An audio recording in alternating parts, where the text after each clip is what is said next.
Welcome to Marvel Maniac and MCU After Show. This is your host, Eric Cicada, aka Mr. Honest, here with you for a brand new entry into Phase 5. Captain America, Brave New World. It has been years since we've had a Captain America movie, and it has been too long since we've even seen Sam Wilson since we watched The Falcon and the Winter Soldier. This is a full spoiler review, and to be honest, this is going to be posted as my reaction episode. I do anticipate to do another one.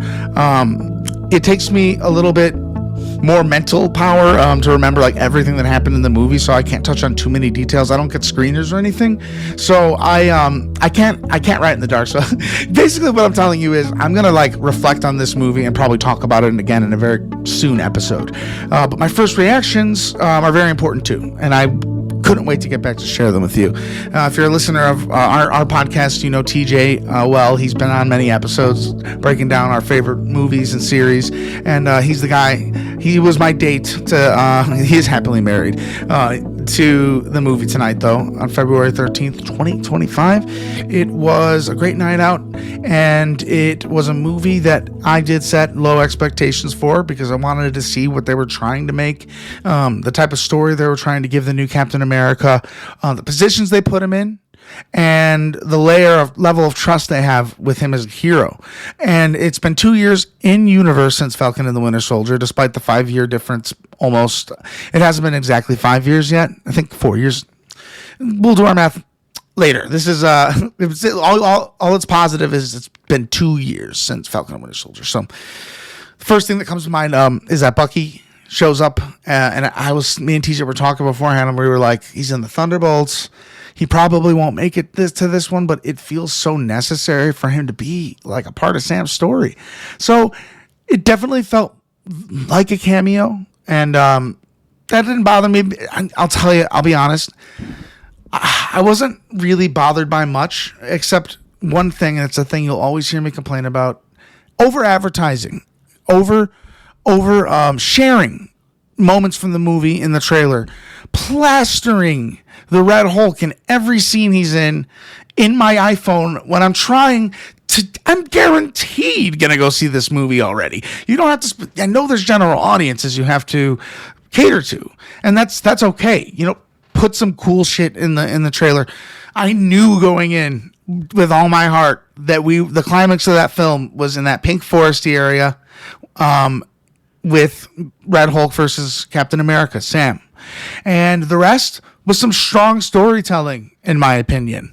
And if you like a cinematic universe, aren't you happy that they went all the way back to the origin of General Ross in the MCU, to the first Incredible Hulk movie, second movie of the MCU. They started this story with the leader.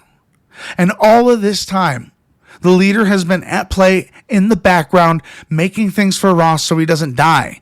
He looked very sickly in Black Widow. That was around after Civil War. That was, I believe, his last performance before he passed away, William Hurt. So rest in peace. He was thought about a lot. He was thought about an awful lot when I was watching this movie, and there was a lot of times where I imagined how that scene would play different with William Hurt. And that's not to say Harrison Ford didn't put on a fantastic performance as General Ross, President Ross. I think this show did a lot of fan service to those who stuck it and watched The Falcon and the Winter Soldier. A lot of work went into these shows, and in my opinion, that show, it was so much fun to watch, by the way, last week. That show going into this movie is exactly what the MCU is all about, and what I believe they want. You know, maybe it would have been great if that movie came out 2 years after in real life. That's really when it should have came out. We needed more Avengers stuff, but they know now, so they're doing what they can. They had to promote Red Hulk, or the main bad guy they would have promoted was Serpent Society, Giancarlo Esposito's character, who was cool, and it wasn't on screen enough. You know, or if they just showed Harrison Ford as Ross, maybe a hand, you know, but don't show the Hulk. But I will say there were some fight moments at the end there with Hulk, Red Hulk, and Captain America. that were not that I hadn't seen. So there was some really good action there at the end. They were beating the heck out of each other. The way that he rips sorry, I almost call him Falcon. It's old habits die hard. When he tore Cap's wing off, I was terrified. It reminded me of when John Walker ripped his wings off in the Falcon and the Winter Soldier. I just gotta say, Anthony Mackie, he has won me over as an actor after this movie like 50 times over. I think he's a friendly face from MCU past. He's been around since the second Captain America and in all of them since. And to say that he was meant to have the mantle doesn't show any more in this movie anywhere else. You know, the training and the getting in the mindset for him to be Captain America, I think that's an essential arc for his character. And they told that story really well.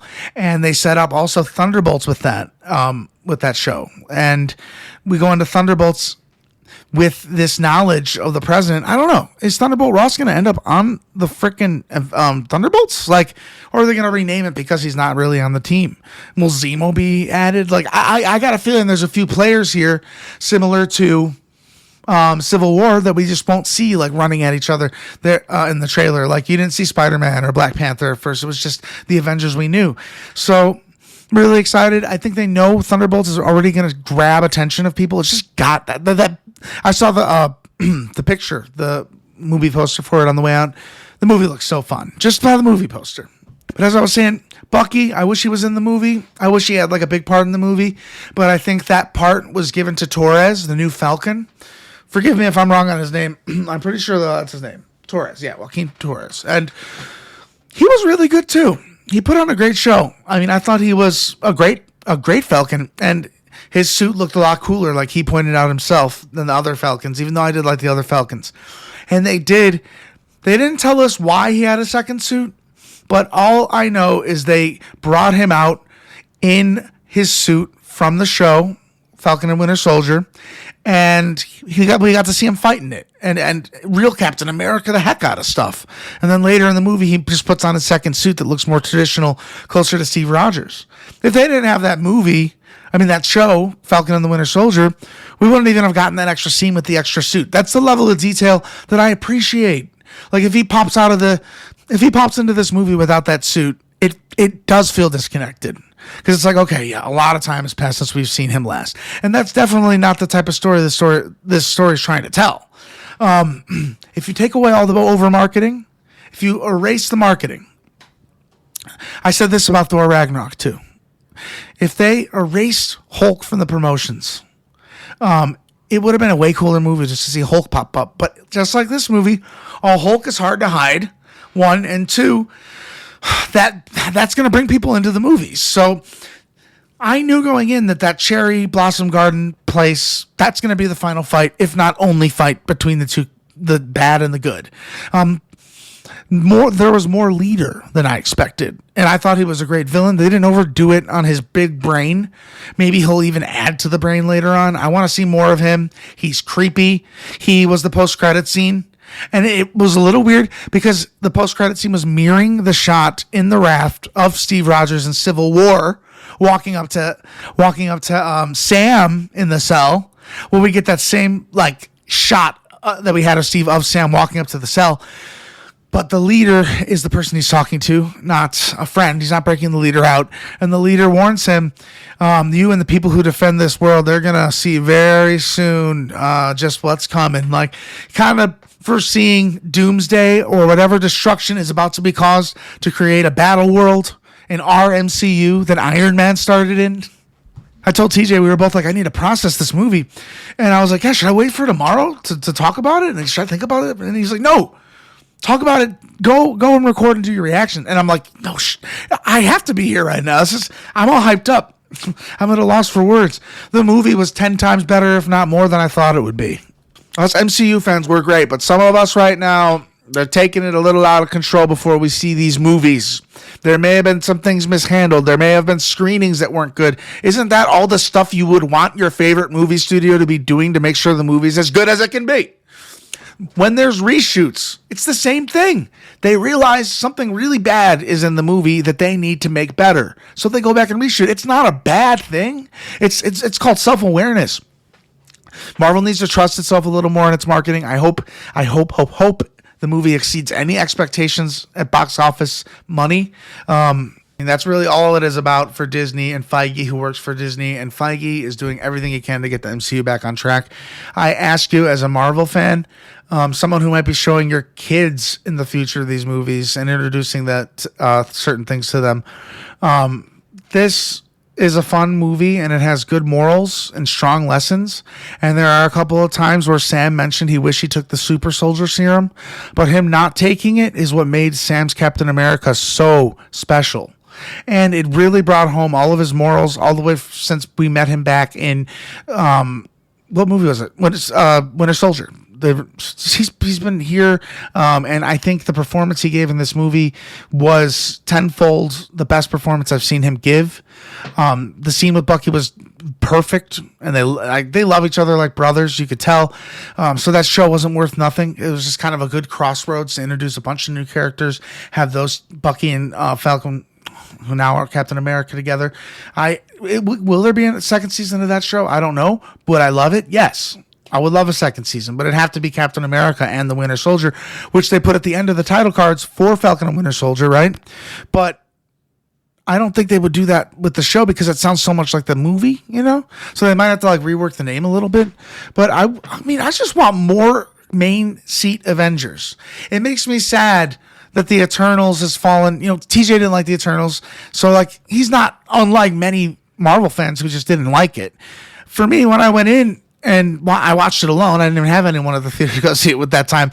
I let my mind run, and it felt cool. The cool thing about it for me was opening the scope of the MCU out into the universe, not just the multiverse, the further reaches, giving lore to the own actual planet of 616 and just Earth in general.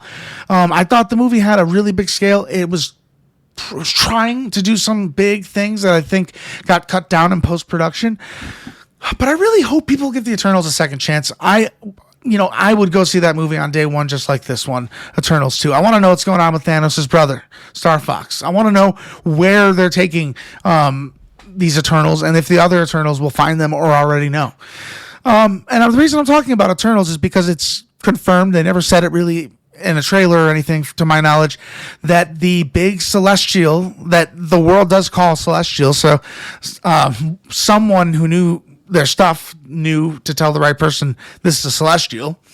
It does contain adamantium, and that is the strongest metal on Earth now, above vibranium. So all the countries, that's what the movie's pretty much main plot is, all the countries want a piece of it. But what President Ross is trying to do is try to make a peace treaty, and he's kind of his own enemy in the movie. He does some dickish things. He becomes kind of rude to Sam, but he doesn't really go very super villainy. It's the leader who's leading him down that path. He's not just lead. I think leader might stand for I'm going to lead you to where I want you to go. The movie was nonstop action and beat after beat. I didn't find myself bored. I was very engaged. I'm not trying to also, if you didn't like the movie, that's completely okay. My thought is I'm going to watch it with open eyes and open arms and give it a chance. And I can become a sucker for something just based off of the nostalgia of Sam Wilson and that moment where Captain America gives him a shield. That is honestly nostalgic now. That was 5 years ago, 6 years ago. So I think it was very fulfilling to finally see him fill that role in which I even myself cast a doubt. And he didn't take a super soldier serum. He learned his suit so cool. They did so many extra things with the suit that he is protected. And he wishes he took it, but he didn't, and he still won. And that's what I love. He brings such optimism to the table, and that's the one real thing he has in common with Steve Rogers. He has a lot to say, and he's going to say it. He can walk right into the president's office because he has something important to say. He can walk in front of reporters and tell them, do your job better. He is a very vocal Captain America, just like Steve Rogers, except maybe even more vocal, because Steve Rogers was a voice for the Avengers, which Sam is obviously realizing he needs to get together. Too little, too late. Doom is coming next year, I think, if I'm wrong, unless they push everything up a year, which has been my theory for a while, and I'm still not casting that out. But I'm hoping it's not true. hoping also Grand Theft Auto 5 comes out this year and not like 2045. I think if they are feeling like Doomsday is being rushed, they will push it back. It's a very important movie, as was this. I think general audiences are going to like this movie. The giveaway of the trailer always gets people in a bad mindset about the movie. It's because they've already seen, like, they've sat all the way through this movie to see something they know is coming. So that's frustrating too. That's frustrating as a viewer. But how are they going to get people in the seats that aren't usual Marvel fans? How are we going to get Captain America fans? How are we going to get a Hulk fan in this movie? So they have to show certain things. A great example of an awesome trailer, Deadpool, Wolverine, even Ant-Man and the Wasp at times. They gave away Kang a little bit, though. Remember, I actually think I remember now, after watching it in theaters, they did give away a lot away in the trailers of that movie.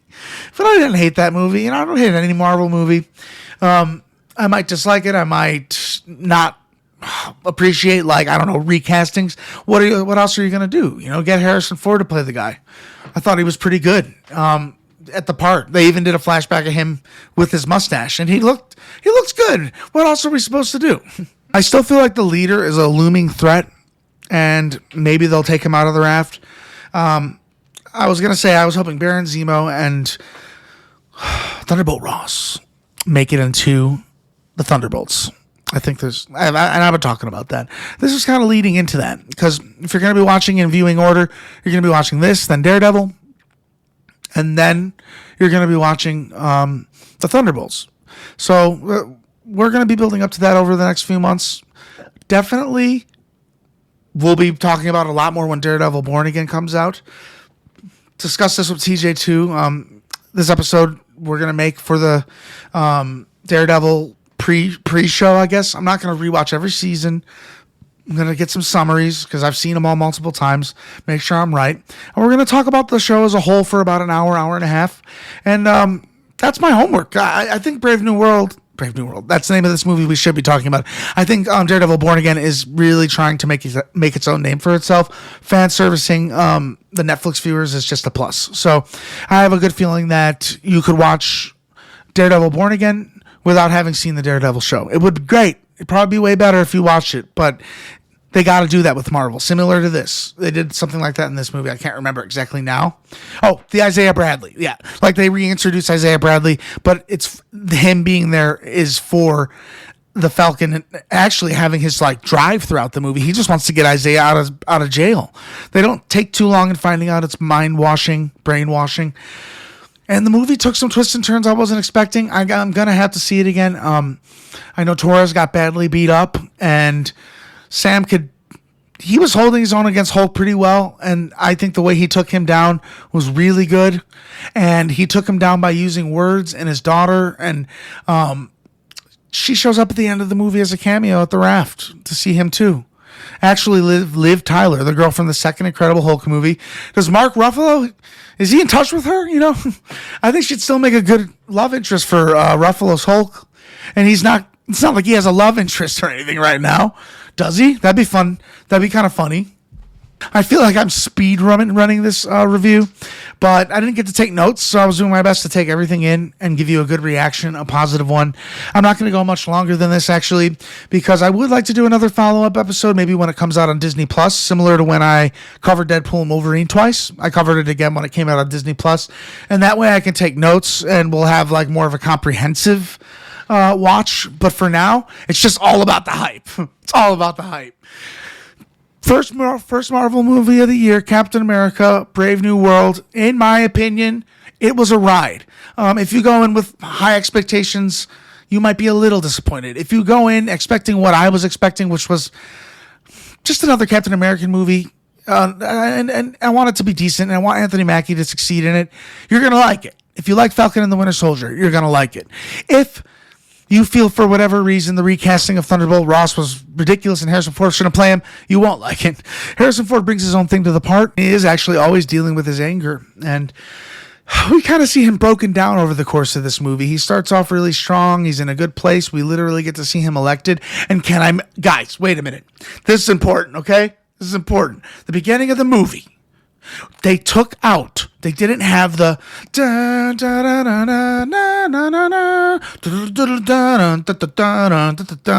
Where was that? Why is that gone now? That was the best. That was how you got hyped up to be in a Marvel movie, man.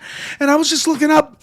I watched Captain America Civil War last night, and it wasn't there either. And I looked up online, and apparently the first movie they did that for was Doctor Strange. I swear they were doing that so much longer. I was very disappointed at that. That was probably one of the most disappointing things. That montage is such a reminder of everything that lies in the bed of this universe you're watching this movie in. I just love that. We need answers, Marvel. What did you do? We want that back. I saw them take it away on the Disney, they made Disney animation, a Disney special presentation, and they gave this special presentation too. Won't whine about it for too long, but how do you feel? MarvelManiacPod@gmail.com. What were your thoughts? I'm going to read a couple of fan reactions from today on reddit.com/rmarvelstudios. They're covering Captain America Brave New World. The top comments, Art Furch. If you have seen any marketing material, you've seen this, you've seen every potential spoiler. The movie is nice, but an empty shell. If the marketing for Captain America, the Winter Soldier, had shield as Hydra front and center, well, that's what they did with the Red Hulk. This is exactly kind of the backlash I was expecting. You know what I mean? Wait, so does the leader look like the promo art with the big head and goatee or stuff, or is it totally different? Nope, his head is all fucked up with an exposed tumors and looking really bad. Also, no goatee. That was from Matthew Monster and Condiment Kong. I like that name. Bob the Fett. This is going to be one of those movies I want to watch with all the spoilers. Let me have it. Yeah! The Jack of Diamonds said, that post-credits sorry excuse of a lead into Doomsday. DCEU stuff. It's funny because, wow. I mean, okay, let's see. 300 people agree with this guy.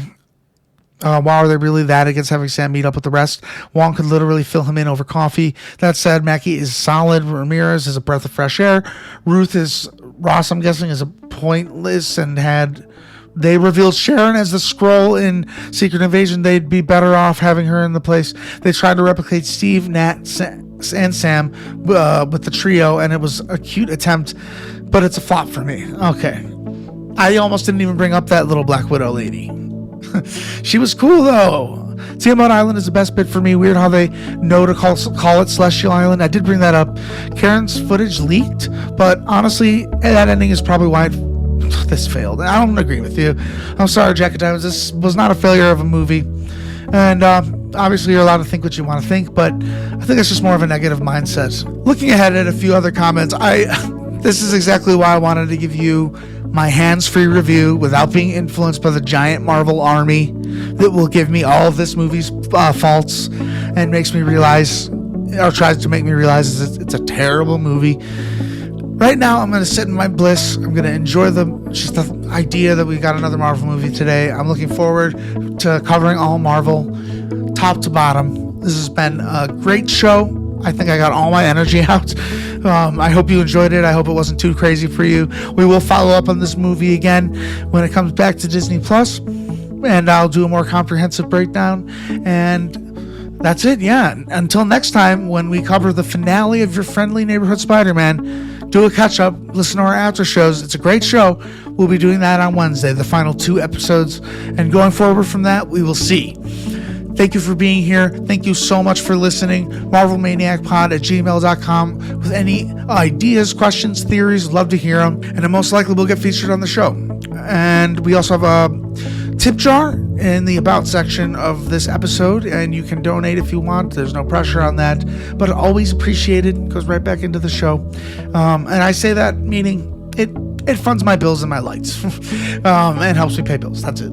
And that's it. That's about it. I hope you enjoyed the movie at least a sliver as much as I did. I might be overhyping it, but I'd say I have some pretty genuine excitement. It might just be Marvel just giving me the chills like they always do, or maybe I'm a little out of touch. I don't know. I personally loved it. So let me know what you think. MarvelManiacPod@gmail.com. And by the way, we are posting this not on Friday, not at midnight, just right when I'm done recording it, because everyone's coming home from seeing the movie right now. So tomorrow's regular episode will be posted tonight. There won't be another episode after that tomorrow. And until next time, Avengers, disassemble.